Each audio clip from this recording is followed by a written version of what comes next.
A órbita é a cavidade óssea da metade superior da face onde fica o bulbo do olho e a maior parte dos anexos oculares. A forma da órbita e sua profundidade determinam a aparência do olho do animal vivo, a extensão do campo visual do animal e é também a proteção oferecida ao olho.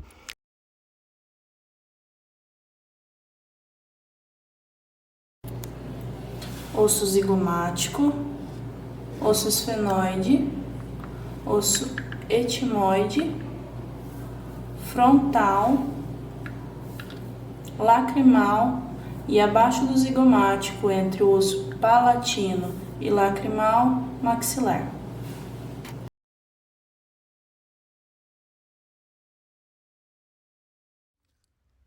O ligamento orbitário está situado entre o processo temporal do osso frontal e osso zigomático. Forma a parte lateral da borda orbitária em carnívoros e suínos. Nos felinos, essa parte lateral é mais curta. Aqui a gente tem a região da órbita, pálpebra superior, inferior. Aqui é a inserção da terceira pálpebra. E embaixo nós temos córnea com a esclera.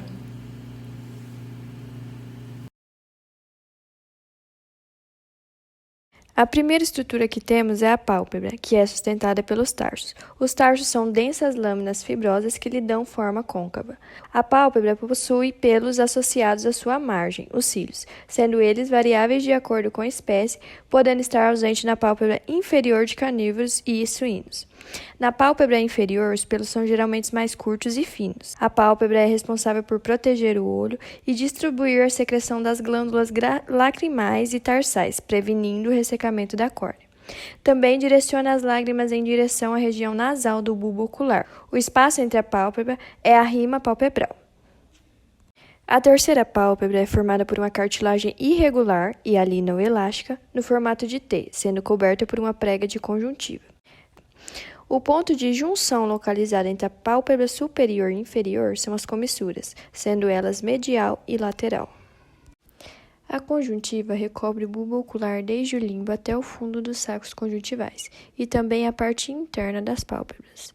É válido ressaltar que a conjuntiva não envolve a córnea. Aqui nós temos um olho. Nós temos aqui a pálpebra superior com os cílios e a pálpebra inferior, a terceira pálpebra na comissura palpebral medial, e aqui a gente vê a córnea, puxa no zoom,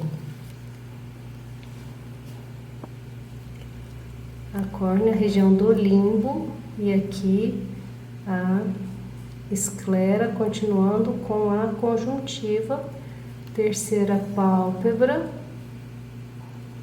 e aqui as pálpebras superior e inferior, formando as comissuras laterais e a comissura medial.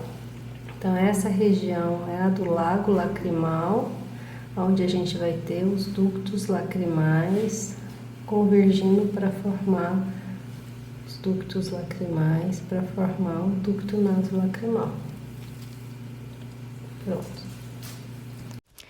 Aparelho lacrimal é o conjunto de estruturas que produzem, secretam e drenam a lágrima. Sendo assim, a glândula lacrimal é achatada, lobulada e está localizada entre o globo ocular e o ligamento orbitário dorso-lateralmente. A carúncula lacrimal é uma elevação no ângulo medial do olho, que contém pelos finos e a glândula sebácea e as sudoríparas. O lago lacrimal é um recesso semicircular que envolve a carúncula lacrimal. A lágrima ela é drenada para o ducto nasolacrimal e escorre até a parede medial da narina. Túnicas do olho. Túnica fibrosa. A esclera é uma camada que reveste o bulbo ocular, exceto na parte anterior que está revestida pela córnea, que se compõe de tecido conjuntivo denso. Sua superfície externa serve de inserção para os músculos oculares e está ligada à fáscia da periórbita. A córnea é o principal componente refrativo do bulbo do olho, sendo que a lente ajusta o foco. O estímulo parasimpático do corpo ciliar reduz a tensão sobre a lente, de maneira a deformá-la para ajustar o foco da visão. Tanto esclera quanto córnea são responsáveis por fornecer estabilidade mecânica, manter a pressão interna do olho e suportar a tração dos músculos extrínsecos do olho, para que assim se forme uma imagem real sobre a retina. Esclera, córnea. Túnica vascular média.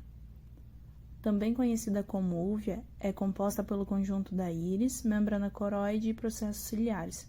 Está situada entre a esclera e a retina. O corpo ciliar caracteriza-se por ser muscular vascularizado. Une a coroide à circunferência da íris. É responsável pela produção de humor aquoso e por fixar a lente. A coroide é uma fina camada altamente vascularizada e pigmentada, responsável pela irrigação do olho. A íris é um diafragma contrátil com abertura central, a pupila, anterior à lente que permite a passagem da luz. É a parte mais anterior da úvea. Sua forma é circular e se projeta do corpo ciliar. O tapete lúcido é uma camada no centro do bulbo ocular, que reflete a luz para a retina e melhora a visão com pouca luminosidade. O suíno e a maioria dos primatas não têm essa estrutura. Túnica nervosa interna. É composta pela retina, que se estende desde a pupila até o disco do nervo óptico. O nervo óptico é um nervo sensorial responsável por transportar as fibras nervosas do disco até o quiasma óptico. Disco óptico corresponde ao início do nervo óptico visível no fundo do olho. Nós temos aqui o fundo do olho, a fóvea, aqui o nervo óptico, córnea, a íris.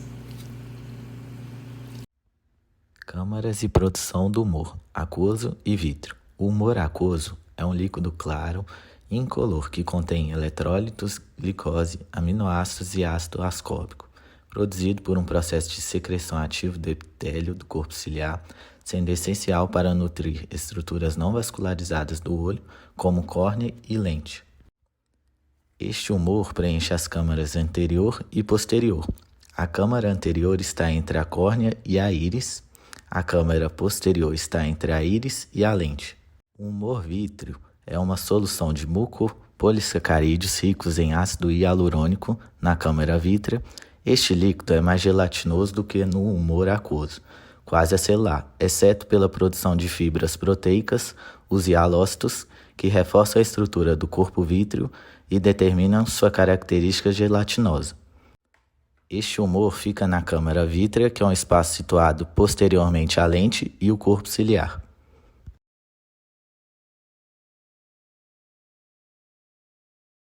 Movimentos do globo ocular. A movimentação acontece por meio de um conjunto de músculos extrínsecos de fibras retas e oblíquas. Estes são responsáveis por efetuar o movimento do bulbo do olho de maneira sutil e precisa. Os músculos são denominados conforme a posição de inserção no bulbo. Os músculos extrínsecos movimentam o bulbo do olho em 3 eixos perpendiculares. Os movimentos são complexos e exigem uma coordenação motora fina de todos estes músculos, não atuando de forma isolada. Os músculos reto-dorsal, ventral, medial e lateral irão girar o bulbo em um eixo dorso-ventral e medial-lateral.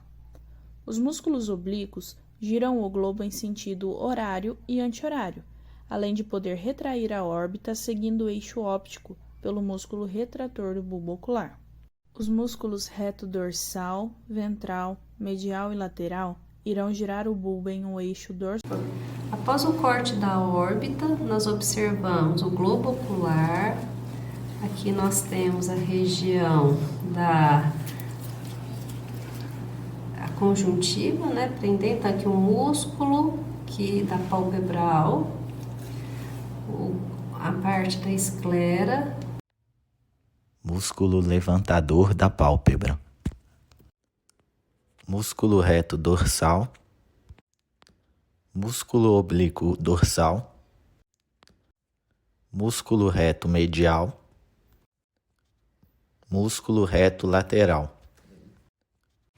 A midríase, conhecida como pupila dilatada, consiste no aumento do diâmetro da pupila devido à contração do músculo dilatador, conhecido também como músculo radial da íris da pupila, devido ao estímulo do simpático.